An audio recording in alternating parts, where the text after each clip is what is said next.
और 7 मार्च को प्रातः 7 बजे से आप सभी को मतदान करना है। भाइयों बहनों, 6 चरणों के चुनाव प्रचार ने अब तक जो अपना रुझान दिया है, इसके अनुसार भारतीय जनता पार्टी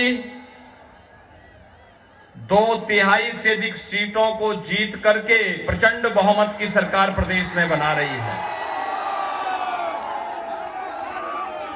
भाइयों बहनों, भारतीय जनता पार्टी की सरकार की आहट से ही माफिया प्रवृत्ति के तमाम नेताओं ने विदेश भागने की अपनी बुकिंग भी शुरू कर दी है। छठे चरण तक खूब जोरदार चौके और छक्के लगे हैं और 7वें चरण में मैं आपसे आजमगढ़ की जनता से, मेहनगर की जनता से अपील करने के लिए आया हूं। कितने जोरदार छक्का लगाइए कि भारतीय जनता पार्टी का स्कोर 330 पार कर जाए, और इसी का आह्वान करने के लिए आज मैं आपके पास आया हूं। भाइयों बहनों, आपने कोरोना कालखंड देखा होगा। कोरोना कालखंड के दौरान आपने इस बात को देखा होगा कि आजमगढ़ की जनता ने भले ही मुलायम सिंह जी को सांसद बनाया हो या समाजवादी पार्टी के राष्ट्रीय अध्यक्ष को आजमगढ़ से सांसद बना के भेजा, कोरोना कालखंड में मैंने 3 बार आजमगढ़ जनपद का दौरा किया, लेकिन क्या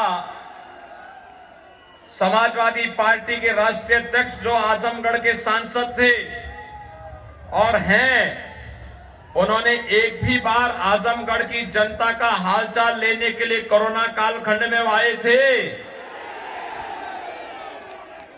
भाइयों बहनों, दूसरा मैं आपसे पूछना चाहता हूं, 2017 तक 12 से 17 के बीच में समाजवादी पार्टी की सरकार थी। उस कालखंड में क्या मेहनगर में आपको बिजली मिलती थी क्या? और 2017 के बाद आज मिल रही है कि नहीं मिल रही है? आप देख सकते हैं, अगर समाजवादी पार्टी के राष्ट्रीय अध्यक्ष में कुछ भी लगाव आजमगढ़ के नौजवानों के प्रति, आजमगढ़ के विकास के प्रति होती, तो वहां कोरोना कालखंड में हालचाल में लेते। जब उनकी सरकार थी उस समय यहां बिजली भी देते और आपके सुख दुख में सहभागी बनते। तो हो सकता है कि विधानसभा का चुनाव लड़ने के लिए जब उन्हें मजबूर किया गया, आजमगढ़ में ही किसी विधानसभा से उनको विधानसभा का चुनाव भी लड़ना चाहिए था। उनको भी मालूम है पैरों के नीचे की जमीन समाप्त हो चुकी है, खिसक चुकी है, और आजमगढ़ जनपद की सभी 10 विधानसभा सीटों पर भारतीय जनता पार्टी और सहयोगी दलों का परचम लहरा रहा है और सपा गठबंधन के लिए अब कोई जगह नहीं है। और इसलिए अब वह उल जलूल बयानबाजी करने पे उतारू हो गए हैं। भाइयों बहनों, मैं आपसे पूछना चाहता हूं, आजमगढ़ के नौजवानों के सामने पहचान का संकट किसने खड़ा किया? आजमगढ़ का नौजवान, यहां तो ये क्रांतिकारियों की भूमि रही है, साहित्यकारों की भूमि रही है, ऋषि मुनियों की भूमि रही है, और आजमगढ़ के नौजवानों के सामने पहचान का संकट आ जाए, ये दुर्भाग्यपूर्ण स्थिति भी किसी ने खड़ी की तो समाजवादी पार्टी ने खड़ी की। आप याद करिए, आजमगढ़ का नौजवान 2017 के पहले कहीं जाता था, होटल में उसे रूम नहीं मिलता था और धर्मशाला में रुकने की भी उसको मनाही कर दी जाती थी। ये पहचान का संकट अगर आपके सामने किसी ने खड़ा किया था तो समाजवादी पार्टी ने किया। भाइयों बहनों, इनकी संवेदना विकास के लिए नहीं थी, गरीबों के लिए नहीं थी, नौजवानों के रोजगार के लिए नहीं थी, किसानों की खुशहाली के लिए भी नहीं थी, बहन बेटियों की सुरक्षा के लिए भी नहीं थी। इनकी संवेदना तो संजरपुर के आतंकवादियों को छुड़ाने के प्रति थी, उनके अलावा इनकी कोई संवेदना नहीं थी। और आपने देखा होगा संजरपुर का वो आतंकवादी जिसे अहमदाबाद सीरियल ब्लास्ट में फांसी की सजा हुई और जिसका एक भाई बटाला हाउस के मामले में सीरिया भाग गया है, उस आतंकी घटना का जिम्मेदार है वह व्यक्ति, दुर्भाग्य से उसका अब्बाजान समाजवादी पार्टी का प्रचारक है। यहां पे समाजवादी पार्टी का दाल में काला है ना, और इसीलिए तो इनको बोला जाता है कि चोर की दाढ़ी में तिनका, इसीलिए कहा जाता है। ये जितनी भी आतंकी घटनाएं घटित हुई, क्या ये समाजवादी पार्टी की सरकार में नहीं हुई थी क्या? अयोध्या में राम जन्मभूमि पर आतंकी हमला हुआ, काशी में संकट मोचन मंदिर पर आतंकी हमला हुआ, गोरखपुर में सीरियल ब्लास्ट हुए, अयोध्या, काशी और लखनऊ की कचहरियों पर आतंकी हमले हुए, सीआरपीएफ कैंप पर रामपुर में हमला हुआ, कानपुर में सीरियल ब्लास्ट हुए, बिजनौर में ब्लास्ट हुए थे। ये सभी घटनाएं समाजवादी पार्टी की सरकार के समय हुए थे। और भाइयों बहनों, समाजवादी पार्टी की जब अखिलेश यादव की सरकार थी, अखिलेश यादव ने इन सभी आतंकवादियों के मुकदमों को वापस लेकर के अपनी संवेदना को भी उन आतंकवादियों के प्रति व्यक्त करने का कुत्सित प्रयास किया था।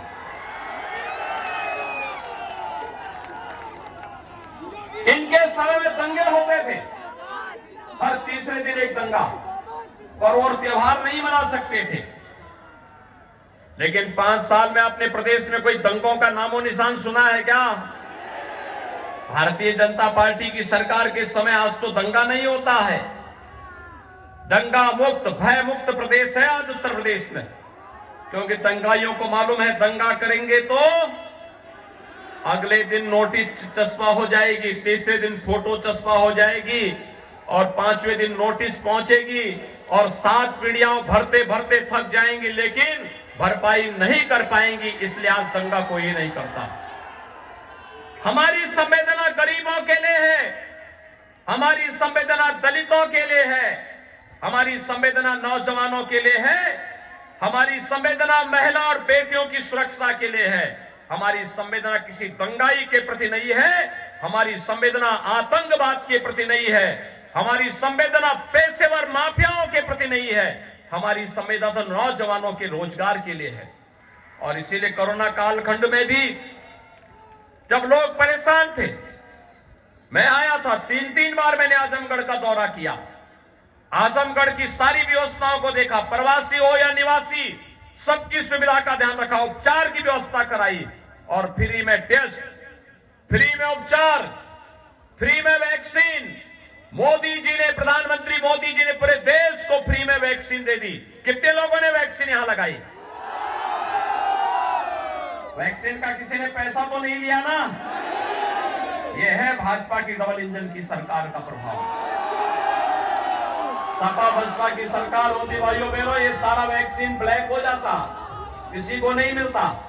मुझे एक बात बताइए, कोरोना कालखंड में फ्री में राशन मिला कि नहीं मिला? 2 बार मिला कि नहीं मिला? और दाल, तेल और नमक मिला है ना? क्या सपा की सरकार होती तो ये मिलता क्या? सपा की सरकार होती तो उनके गुर्गे सब खा जाते। ये उनके गुर्गे हैं ना, जो ये जहरीली शराब बेच बेच करके गरीबों को मार रहे हैं।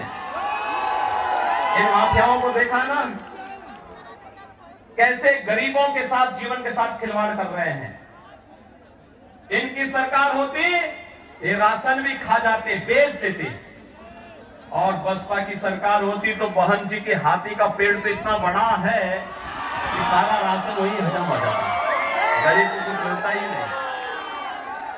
भाइयों बहनों, अभी तो ये झलक है, अभी तो हमने तय किया है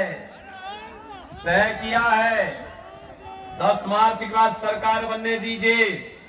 उज्ज्वला योजना के हर लाभार्थी को होली और दीपावली में फ्री में रसोई गैस का सिलेंडर भी उपलब्ध करवाएंगे। कॉलेज जाने वाली मेधावी बेटी को फ्री में स्कूटी भी उपलब्ध करवाएंगे। जब मैं 2017 में मुख्यमंत्री बना तो मैंने उस समय बेटियों की सुरक्षा के लिए मुख्यमंत्री कन्या सुमंगला योजना जारी की थी।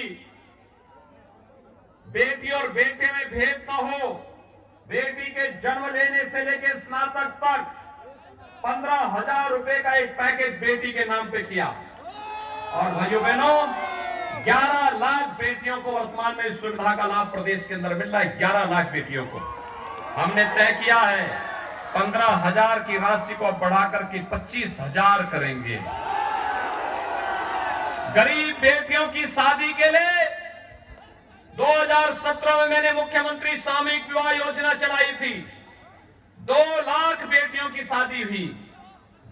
51,000 रुपए कन्यादान के लिए अनुदान के रूप में सरकार देती है। हमने तय किया है भाइयों बहनों, हमने तय किया है 2000 यानी 51,000 रुपए की इस राशि को 10 मार्च के बाद अगले 5 वर्ष के अंदर 1 लाख करने का कार्य करेंगे। 1 लाख। और यही नहीं, 60 साल से ऊपर की माताओं के लिए उत्तर प्रदेश परिवहन निगम की बस में फ्री में यात्रा की सुविधा भी हम उपलब्ध करवाने की तैयारी कर रहे हैं।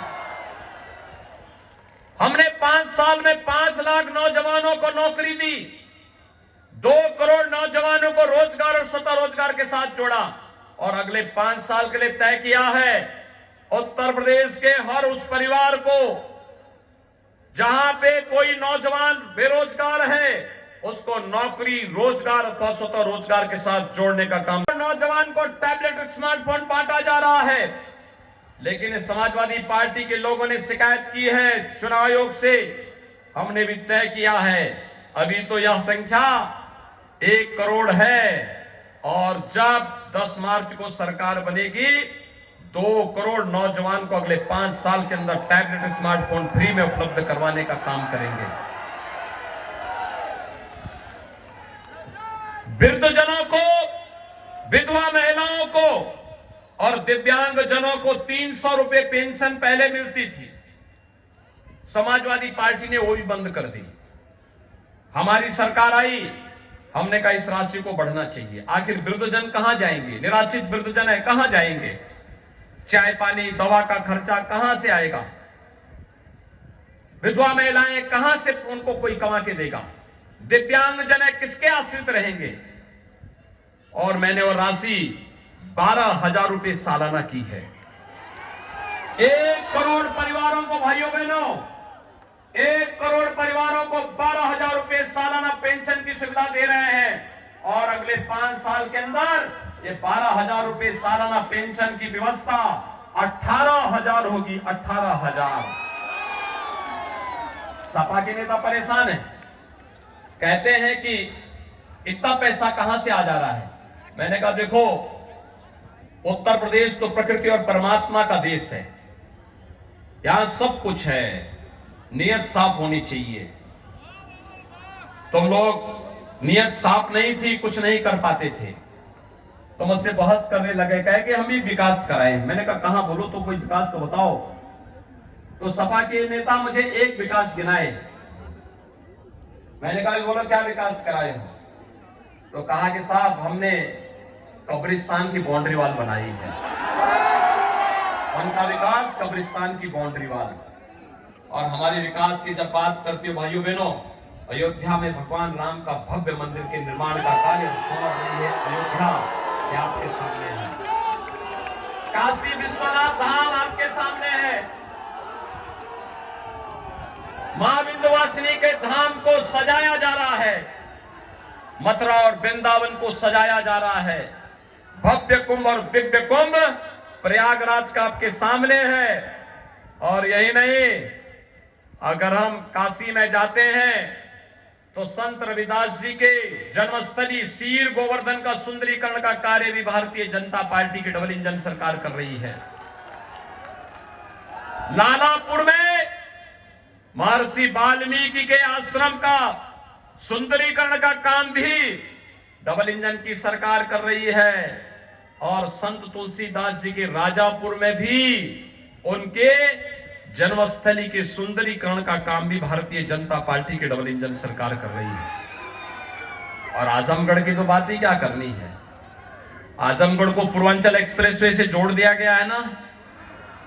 देखो, पिछली बार आपने भले ही 10 में से 1 विधायक दिया, लेकिन हमने भेदभाव नहीं किया। मंजू सरोज पिछली बार भी जीत सकती थी। भाइयों बहनों, अगर आपने जिताया होता तो कितना विकास और हुआ होता। देखो, हमने तो मैं पूछता हूं, मुलायम सिंह जी भी यहां से सांसद थे, अखिलेश यादव भी सांसद थे, समाजवादी पार्टी की सरकार भी थी, वह किसी एक कार्य को तो गिना दें, नहीं गिना सकते। आज तो हमने पूर्वांचल एक्सप्रेसवे को आपके यहां जोड़ा कि नहीं जोड़ा, आजमगढ़ को। मात्र 3 घंटे में आप लखनऊ पहुंच जाएंगे कि नहीं पहुंच जाएंगे? मैं झूठ तो नहीं बोल रहा हूं ना। और यही नहीं, आजमगढ़ को हम विश्वविद्यालय भी दे दिए हैं। विश्वविद्यालय मिल गया कि नहीं मिल गया है? और विश्वविद्यालय जब प्रारंभ होगा तो उसमें डिग्री में क्या नाम होगा? महाराज सुहेलदेव विश्वविद्यालय। महाराज सुहेलदेव को सम्मान देने का काम किसने किया? भारतीय जनता पार्टी ने। महाराज सुहेलदेव 1000 वर्ष से पहले भारत माता के महायोद्धा राजा थे। उन्होंने उस समय के जो दुर्दांत आक्रांता मोहम्मद सालार मोहम्मद गाजी को बहराइच के पास हिंदू राजाओं को एकत्र करके मार गिराया था। 3 लाख की उस सेना को, तुर्कों की जो सेना भारत के धर्म को नष्ट करने के लिए आई थी, महाराज सुहेलदेव के नेतृत्व में उस 3 लाख की सेना को वहीं पर मारने का काम अगर किसी ने किया था, महाराज सुहेलदेव ने किया था। और भाइयों बहनों, आज यही कारण है, महाराज सुहेलदेव के नाम पर प्रधानमंत्री मोदी जी ने 1000 वर्ष के बाद जो सम्मान कांग्रेस नहीं दिला पाई, जो सम्मान समाजवादी पार्टी और बहुजन समाजवादी पार्टी नहीं दिला पाई, वह सम्मान प्रधानमंत्री मोदी जी ने दिलाया। महाराज सुहेलदेव के नाम पर पहले डाक टिकट जारी हुआ, महाराज सुहेलदेव के नाम पर रेल प्रारंभ के एक्सप्रेस ट्रेन चलाई गई, महाराज सुहेलदेव के नाम पर बहराइच के मेडिकल कॉलेज का नामकरण हुआ। और अब भाइयों बहनों, बहराइच में जहां सालार मसूद गाजी को महाराज सुहेलदेव ने जिंदा दफनाने का काम किया था, वहां पर महाराज सुहेलदेव का भव्य स्मारक बनाने का काम भी भारतीय जनता पार्टी की डबल इंजन सरकार कर रही है। और आजमगढ़ में महाराज सुहेलदेव के नाम पे विश्वविद्यालय निर्माण का काम भी भारतीय जनता पार्टी की डबल इंजन सरकार कर रही है। भाइयों बहनों, ये काम सपा भी कर सकती थी, उनके पास फुर्सत नहीं थी। उनको तो आतंकवादियों और माफियाओं को प्रश्रय देने से फुर्सत हो तब ना। और इसीलिए तो मैं आज आया हूं। मैं ऊपर से देख रहा था, यहां पे कोई एक बुलडोजर भी खड़ा है ना। और हमने तय किया है, प्रदेश के विकास के लिए अगर एक्सप्रेसवे के लिए बुलडोजर आवश्यक है तो भाइयों बहनों, माफिया के लिए भी बुलडोजर का बड़ा अच्छा उपयोग होता है। ये जो शराब माफिया है ना, जो लोग निर्दोष लोगों को मार रहे हैं, गरीबों की संपत्ति पर कब्जा कर रहे हैं, ये बुलडोजर अपना काम जब 10 मार्च के बाद प्रारंभ करेगा तो इनकी संपत्तियां जब्त होंगी और फिर सरकारी जमीन पर इन्होंने अगर कहीं पर अवैध कब्जा किया है तो गरीबों के लिए आवासीय फ्लैट वहां पे बनाने का काम भी करने का काम भारतीय जनता पार्टी की गवर्नमेंट सरकार करेगी। और भाइयों बहनों, इसीलिए मैं अपील करने के लिए आया हूं, ये विकास और बुलडोजर दोनों साथ साथ चलने चाहिए ना, चलने चाहिए ना। उसके लिए ज्यादा विधायक चाहिए, ज्यादा से ज्यादा विधायक चाहिए। तैयार हैं? श्रीमती मंजू सरोज को भारी बहुमत से विजयी बना के भेजेंगे, भारी बहुमत से। और आजमगढ़ के जनपद की 10 सीट भारतीय जनता पार्टी और सहयोगी दल को जिताएंगे। भाइयों बहनों, गोपालपुर से श्री सत्येंद्र राय, सगड़ी से श्रीमती वंदना सिंह, मुबारकपुर से श्री अरविंद जायसवाल, आजमगढ़ सदर से श्री अखिलेश मिश्रा, निजामाबाद से श्री मनोज यादव, फूलपुर पवई से श्री राम सूरत राजभर, दीदारगंज से श्री कृष्ण मुरारी विश्वकर्मा, लालगंज से श्रीमती नीलम सोनकर, मेनगर से श्रीमती मंजू सरोज और अतरोलिया से हमारे सहयोगी दल निषाद राज पार्टी के प्रशांत सिंह चुनाव लड़ रहे हैं। इन सबको विजयी बनाने में अपना योगदान देंगे। इस विधानसभा सीट पर कमल चुनाव चिन्ह पर श्रीमती मंजू सरोज चुनाव लड़ रही है, सभी जिता करके भेजेंगे। शर्त एक है कि आपको घर घर जाकर के वोट लाना होगा और चुनाव के दिन पहले मतदान और फिर जलपान। सहमत हैं? सभी लोग सहमत हैं? दोनों हाथ उठा करके मेरे साथ बोलेंगे, भारत माता की, भारत माता की, भारत माता की।